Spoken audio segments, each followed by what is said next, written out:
intaan ku dhashaan wadanka ku dhalo intaan ku dhaqmaan dhulkani ku koro kanaba kama baxo ma dhaafi karo eragaqani baan dhexdiis ku ahay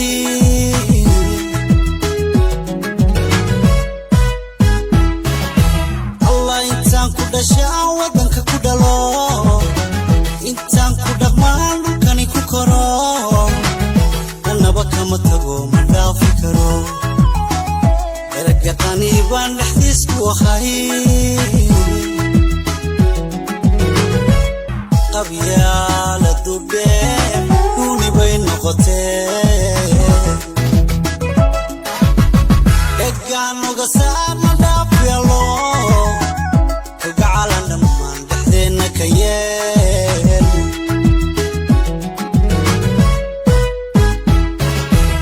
qabyala dube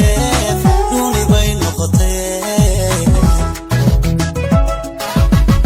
egaan uga saar ma dhaafyalo kagacalan dhammaan dhexdeenna ka yeel intaan ku dhashaan wadanka ku dhalo intaan ku dhaqmaan dhulkani ku koro kanaba kama baxo ma dhaafi karo eragaqani baan dhexdiis ku ahay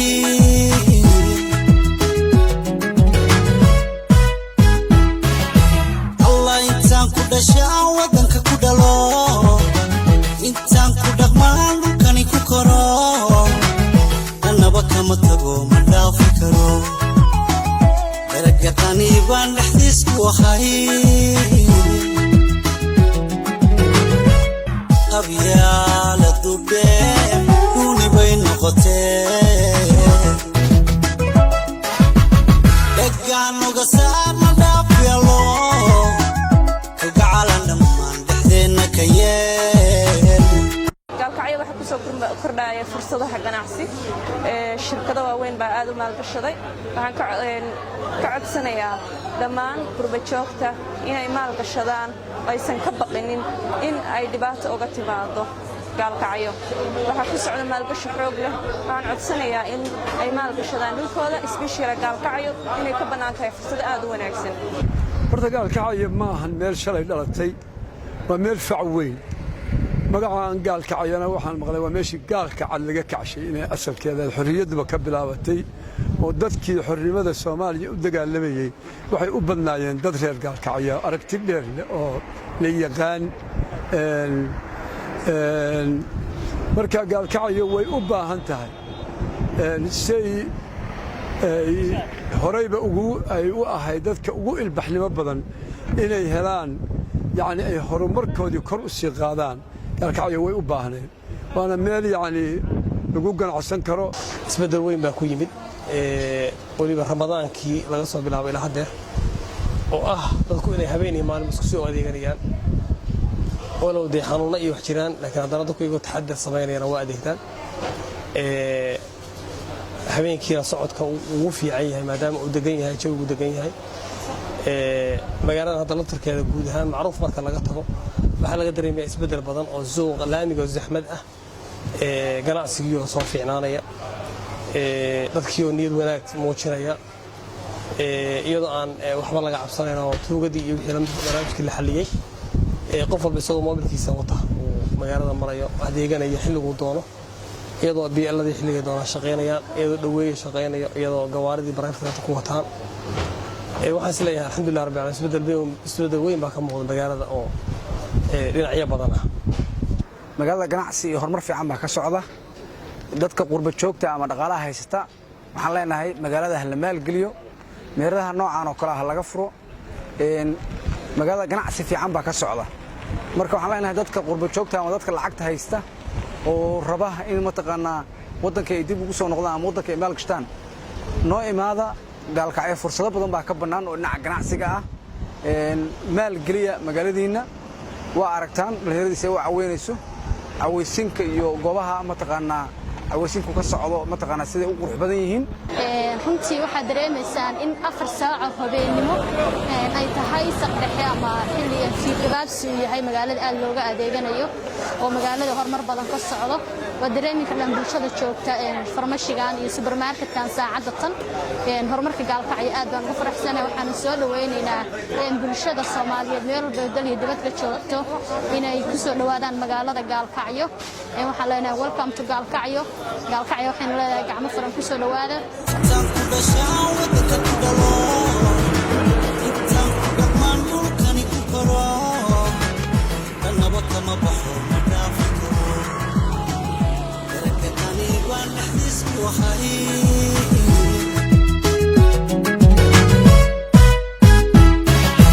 Allah intaan ku dhashaa wadanka ku dhalo intaan ku dhaqmaan dhulkani ku koro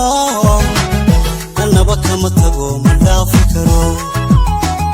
eragaqani baan dhexdiis ku ahay qabyaaladu dheer duuni bay noqotee dheggaanoga saar ma dhaafyalo kagacalan dhammaan dhexdeenna ka yeel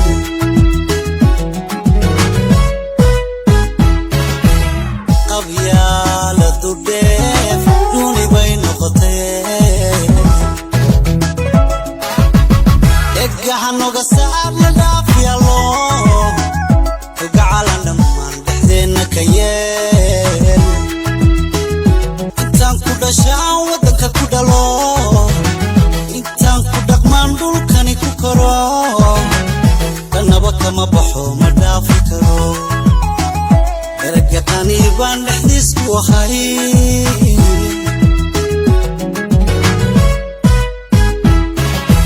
Allah intaan ku dhashaan wadanka ku dhalo intaan ku dhaqmaan dhulkani ku koro dhanaba kama tago ma dhaafi karo eragaqani baan dhexdiis ku ahay qabyaaladu dheer duuni bay noqotee dheggaanoga saar ma dhaafyalo kagacalan dhammaan dhexdeenna ka yeel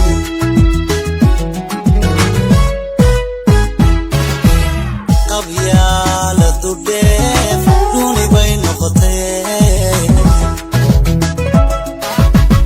dheggaanoga saar ma dhaafyalo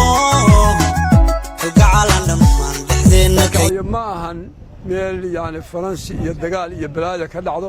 waa meel degan waana goob ganacsiga ku habboon oo aad ugu fiican weyn dadkeeduna dad ilbaxa oo aqoon leh oo ganacsiga meel iyagoo xaalado badan oo soo maray inay maantay iyadoo mar ay ahayd jasiirad laga dhigay oo waxeedii la baabaashay inay maantay marayso meelaha ugu qiimo badan inay ku jirto ugu dhaqaalo badan wallaahi waxaa sabab u dadka niyadoodii soo laabatay dad badan oo ka yimid xagaabax u badan dad badan oo magaalada awal ka aaminsana meel bahala galeen ama khatar ah oo aaminay magaalada inay tahay magaalo horumar leh waxa kale oo keenaya in dadkii gaalkacyo ay awal noocyo badan uga maqnaayeen hadda ay gaalkacyo horumar wanaagyo badan ay heshay nololka ay qaaliyoobeen laftirkeedii oo ay saameyn ku leedahay aan isleeyahay xataa dhismaha dekada garaacad ay ka mid tahay kastamka duurdibi oo la furay ay ka mid tahay maamuladii oo labada dhinac u hagar baxay magaalada laftirkoodii oo hadday tahay dhinac ganacsi hadday tahay dhinac imaatin laftirkooda ay joogaan hadday nooc walba tahay ay u hagar baxeen marka waxaan seenahay kolley isbedeladaas qayb bay ka tahay habeenkii shaqada ah xaqiiqatan taasaana keenaysa in habeenkii adeega uu ka fiican yahay maalintii runtii aad baan ugu faraxsanahay hadda waxaan ka adeeganayaa almacruuf supermarket waa waqti habeena waana dareemi kartaan yani horumarka iyo isku socodka magaalada iyo jawga inuu aad u fiican yahay waxaan aad ugu faraxsanahay in de magaaladii maaragtay horumar fiican oo balaaran ka jiro waana isbedel mar walba la filayay aad baan ugu faraxsanahay halkan aan joogno waxay tahay Shaafici Pharmacy and Supermarket gaalkacyo waxa ka socda dhaqdhaqaaq xoog leh runtii oo ganacsi gaalkacyo waa magaalo aad ganacsiga ugu wanaagsan awal hore xilliyada waxa dhici jirtay in ganacsiga xilli fiid ah la xiro oo ilaa 7daba la iska xiro laakiin hadda ma aysan dhicin taas waxa imaaday isbedel weyn waxa imaaday in ganacsigu uu furnaan karo ilaa 6 saac ilaa 5 saac iyo bar habeenimo ganacsiyada qaybtood 6 saac ay gaaraan sida supermarketyada meelaha ugu muhiimsan farmasiyada oo aynu halkan aan dhex taaganahay ka mid tahay 2 saac habeenimo waxaan hadda dhex joogaa المعروف شركة المعروف supermarket أنا كأديجني حلقاس مركا رنتي فرحت جوني أي نقطة هنا حلقاس أديجنه إن أي غيرها كل دوان نقطة عن supermarket كفرنت هاي أو واحد لقى أديجنيه ورنتي زحمة وقت كجرة سدت حلقاس أديجنيه magaaladana ay si normal tahay runtii taas aad baan ugu faraxsanahay runtii waxaan dareemanaa isbedel aad u wanaagsan aad baan ugu mahadcelinaynaa insha Allah kulli bulshadu mar walba waxa waaye isbedelku waa waxa loo baahan yahay inay ka qayb qaataan waana waxa aad u muhiim insha Allah dhamaanteen waxaan rajaynaynaa dhamaan bulshada ka adeeganaysa bulshada gaalkacyo gobolka Mudug Allah subhanahu wa ta'ala inuu guul waxa waaye isbedel wanaagsan la yaqbal waxaan joognaa Shaafici Pharmacy and Supermarket oo runtii ku yaala bartamaha magaalada Gaalkacyo amniga Gaalkacyo horumarka Gaalkacyo ka jira aad buu wanaagsan yahay magaalada waxa ka socda horumar ballaaran oo arki kartaan 3 saac oo habeenimo ama 4 saac habeenimo si loogu tukaameysanayo magaalada Gaalkacyo runtii waxa laga furay ganacsi aad u weyn ganacsato badan baa dalka ku soo noqotay horumar ballaaran magaalada iyo deegaanka ka wada dhalinyarada laftirkeedu waxa weeyaan isxilqaanka magaalada aad uga shaqeeyaan magaalada horumarkeedu aad u wanaagsan yahay waxa qaybin horta meeshaan meel aad u qurux badan ah oo yaani dadku ku caweyn karaan in ay dadku u baahan yihiin inay helaan meel ay araadooda isku weydaarsadaan meel ay ku kulmaan meel ay baahidooda wax iska weydiiyaan ra'yiga markay isweydaarsadaan waxay qurux badan ay kala soo baxaan shucuubta isku imaanayso meesha imaanayso dadka meherada ay noo furayna waa boogaadinana wax leenahay maalkina Allah idin barakeeyo waxaan iyaga laftooda ka codsanaynaa inay noo badiyaan meheradaha noocan oo kala ah marka insha Allah bahda warfiidanada gobolka Mudug ama magaalada Gaalkacyo waanu ku dhiirigelinaynaa inay bilicda iyo quruxda magaalada Gaalkacyo ay soo bandhigaan magaaladii oo magaalo bulsho kala duwan ku nooshahay oo qof walba uu dareemayo lahaansho magaalada inaan cidna ka xigin dadku kalsoonida ay qaadaan oo waliba laftirkooda dadka ku kalsoonaadeen magaaladii inay xilliga doonaan socon karaan inay xilliga doonaan adeegan karaan annaguna deegaan ahaan aan nahay supermarketka waxyaabo badan u haya bulshada ayna aad iyo aad u badan tahay hambaryada loo soo dirayo dal iyo dibadba waxyaabaha soo kordhinay taasna waxa mahaddeeda koowaad la Ilaahay mahadda labaadna waxa iskale wariyaasha magaalada Gaalkacyo oo sameynaya barnaamijyo magaalada qurxinteeda iyo shaqadeeda kamid ah marka guud ahaan waxa isleeyahay isbedelka badan niyad samee ku shaqeeya